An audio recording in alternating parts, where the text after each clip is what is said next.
एका ग्लासमध्ये लघवी करून ते तीर्थ म्हणून महिलांना प्यायला द्यायचा. गुंगीचं औषध देऊन महिलांवरती नियंत्रण करायचा आणि त्यानंतर त्यांच्यावरती अतिप्रसंग करायचा. आणि हे सगळं करत होता अशोक खरात उर्फ कॅप्टन. तो स्वतःला भविष्य सांगणारा बाबा म्हणत होता. पण यामध्ये सर्वात धक्कादायक गोष्ट म्हणजे याच बाबाबरोबर मोठ्या मोठ्या राजकीय नेत्यांची ओळख होती. त्यामध्ये काही लोकांचे फोटो समोर आलेत. सर्वात प्रथम रुपाली चाकणकर यांचा देखील फोटो आलाय. एकनाथ शिंदे, राधाकृष्ण विखे पाटील यांचा देखील या अशोक खरात उर्फ कॅप्टन बरोबर फोटो आहे. गेल्या 2 दिवसापासून या प्रकरणाची महाराष्ट्रामध्ये चर्चा होत आहे. पण स्वतःला भविष्य सांगणारा बाबा म्हणणाऱ्या या अशोक खरातबद्दल बरंचसं सत्य लोकांना माहितीच नाही किंवा कोणी सांगितलंच नाही.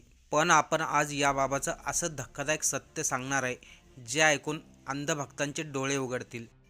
कारण की याच बाबाचे काही दिवसा अगोदर महिला आयोगाच्या अध्यक्ष रुपाली चाकणकर यांनी पाय धुतले होते. आत्ताच 4-5 दिवसा अगोदर अहिल्यानगरच्या पारनेर तालुक्यामधील ढवळपुरी या गावामधून एक कीर्तनकार महाराजाचा भांडाफोड झाला होता. लोकांना कीर्तनामधून ज्ञान देणाऱ्या त्या बाबाने अतिशय धक्कादायक कृत्य केलं होतं. पोलिसांनी त्याला ताब्यातही घेतलं. आपण त्या कीर्तनकार बाबाबद्दल अगोदरच व्हिडिओ अपलोड केलेला आहे. आपण त्याबद्दल आज बोलणार नाही. आपला मुख्य विषय अशोक खरात उर्फ कॅप्टन. या अशोक खरातकडं कोटी रुपयांची संपत्ती आहे आणि ही संपत्ती फक्त लोकांचं भविष्य सांगून जमा केलेली आहे. हे सर्व प्रकरण कुठे लपून छपून चालत नव्हतं. हे सर्व आपल्या डोळ्यासमोर चालत होतं. पण कोणाचंही याच्याकडं लक्ष गेलं नाही. आता ही गोष्ट समजून घ्यायला आपल्याला काही दिवस मागे जावं लागेल. नाशिक शहरातील सिन्नर तालुक्यातील वावी हे गाव. याच गावामध्ये अशोक खरात हा व्यक्ती राहत होता. तो मर्चंट नेव्हीमध्ये काम करत होता. आता तिथे तो हेल्परचं काम करत होता की साफसफाईचं काम करत होता याबद्दल काही ठोस माहिती नाही. पण तो लोकांना कॅप्टन म्हणून सांगत होता.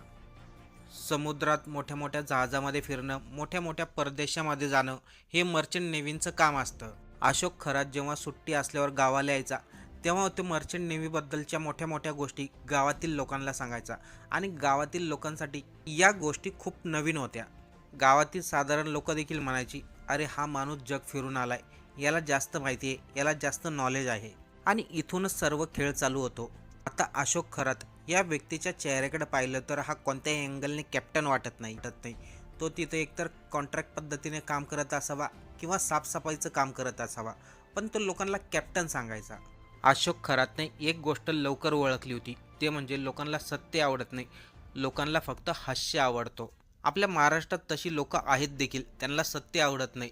कोणीतरी असं म्हणावं, सगळं ठीक होईल, सगळं चांगलं होईल आणि लोक लगेचच त्याच्यावर विश्वास ठेवतात. आता मर्चंट नेव्हीमधून बाहेर आल्यानंतर या अशोक खरातनं काय केलं ते बघा.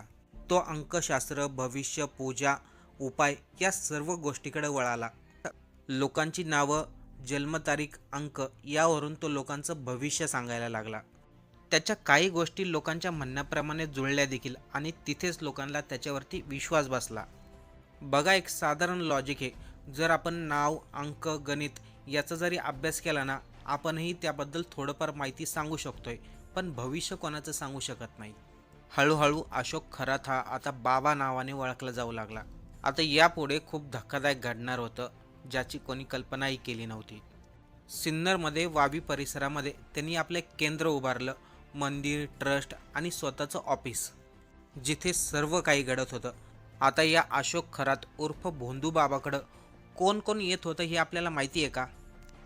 अधिकारी, डॉक्टर, इंजिनियर, व्यापारी आणि राजकारणी लोक आपलं भविष्य पाहण्यासाठी येत होते. इथे लोक म्हणायचे, इतके मोठे लोक त्या बाबाकडे जात आहे म्हणजे नक्कीच काहीतरी खरं होतंय. अशोक खरात हा फक्त एक बाबा नव्हता, तो एक सिस्टम चालवत होता, एक जाळं बनवत होता. आणि आपल्या महाराष्ट्रामध्ये अंधभक्तांची कमी नाही. असंच या बाबाकडे बऱ्याचशा महिला देखील आपलं भविष्य पाहण्यासाठी, आपल्या जीवनामध्ये ज्या अडचणी चालल्यात त्या सांगण्यासाठी यायच्या. एवढंच नाही तर एकनाथ शिंदे ज्यावेळेस मुख्यमंत्री होते ते देखील या बाबाकडे आपलं भविष्य पाहण्यासाठी गेले होते असा दावा केला जातोय. महिला ज्यावेळेस या अशोक खरातकडे भोंदू बाबाकडे जायच्या तेव्हा हा बाबा सर्वात प्रथम महिलांच्या मानसिकतेवरती घाव घालायचा. तुमच्या जीवनामध्ये मोठी अडचण आहे, काहीतरी करावं लागेल. एका बंद कॅबिनमध्ये घेऊन जायचा, जिथे बाहेरून काही दिसत नव्हतं. तिथे गेल्यानंतर त्यांना काहीतरी खायला द्यायचा. त्यानंतर महिलेला गुंगी यायची मग हा अशोक खरात त्यांच्यावरती अतिप्रसंग करायचा. एवढंच नाही तर तो आपली लघवी महिलांना तीर्थ म्हणून प्यायला द्यायचा आणि महिला देखील त्या बाबाचं ऐकायचे. हे सगळं झाल्यानंतर अशोक खरात हा महिलांना घाबरवायचा. तो सांगायचा, आत्ता कॅबिनमध्ये जे काही घडलं ते कोणालाही सांगायचं नाही. जर आपण कोणाला सांगितलं तर आपल्या कुटुंबामधील लोक मरतील, आपलं संसार उद्ध्वस्त होईल.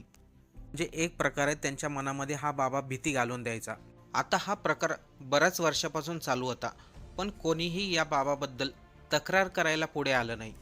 कारण की भविष्य सांगणारा बाबा, मोठे मोठे लोक जात आहेत म्हणून या बाबाचं खरं होईल या आशेने सर्वजण गप्प बसले. पण 4-5 दिवसा अगोदर एक CCTV फुटेज व्हायरल झाला.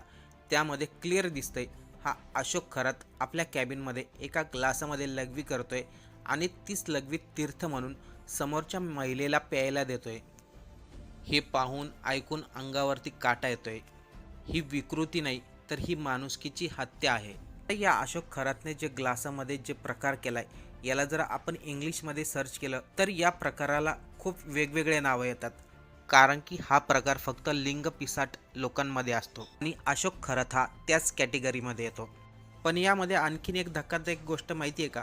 एक वर्षा अगोदर एक पत्रकार दत्तात्रय खेमनार यांनी या अशोक खरात उर्फ भोंदू बाबाबद्दल पेपरमध्ये मोठी बातमी छापली होती. हा एक भोंदू बाबा आहे, लोकांना फसवतो, महिलांवरती अत्याचार करतो. कारण की काही महिलांनी त्या पत्रकाराकडे जाऊन आपलं सत्य सांगितलं होतं. पण त्यानंतर मात्र उलटच झालं. या अशोक खरातवरती कारवाई करण्याऐवजी त्या पत्रकारावरती कारवाई करण्यात आली. त्या पत्रकाराला धमक्या आल्या, फोन आले आणि अशोक खरातबद्दलची ती बातमी काढून टाकायला सांगितली. आता काही ठिकाणी असं सांगितलं जातंय, रुपाली चाकणकर या महिला आयोगाच्या अध्यक्ष यांनी त्या पत्रकाराला फोन करून जाब विचारला होता, तुझ्याकडे पुरावे आहेत का? पुरावे नसल तर अशा बातम्या टाकू नको. आपल्याला दाखवतो का स्वतः मला रुपाली चाकणकर यांचा 9 मार्च 2025 रोजी मला स्वतःच रुपाली चाकणकर यांचा फोन आलेला आहे आणि रुपाली चाकणकर यांनी फोनद्वारे मला सांगितलं का तुम्ही अशा थोतांड बातम्या छापू नका, तुमच्याकडे कुठल्याही प्रकारचे पुरावे नसतात. जर त्याच वेळेस या अशोक खरातचा तपास झाला असता तर किती महिला वाचल्या असत्या. आज अशोक खरात पोलिसांच्या ताब्यात आहे. त्याच्याकडे एक पेनड्राईव्ह सापडला आणि त्याच्यामध्ये मोठ्या प्रमाणामध्ये आक्षेपार्ह व्हिडिओ आहेत. आता सर्वात मोठा प्रश्न, हा माणूस इतका मोठा झाला तरी कसा? कारण की या भोंदू माणसाकडं मोठ्या लोकांची फोटो आहेत. एकनाथ शिंदे, रुपाली चाकणकर, इतर अधिकारी आणि काही नेते. आता या ठिकाणी एक प्रश्न येतो, एकनाथ शिंदे यांच्यासारखे एवढे मोठे नेते, रुपाली चाकणकर महिला आयोगाच्या अध्यक्ष, हे सर्व लोक या अशोक खरातच्या संपर्कामध्ये कसं काय आले? हा अशोक खरात भोंदू बाबा 50 रुपयाचा खडा 50 लाख रुपयांना विकायचा.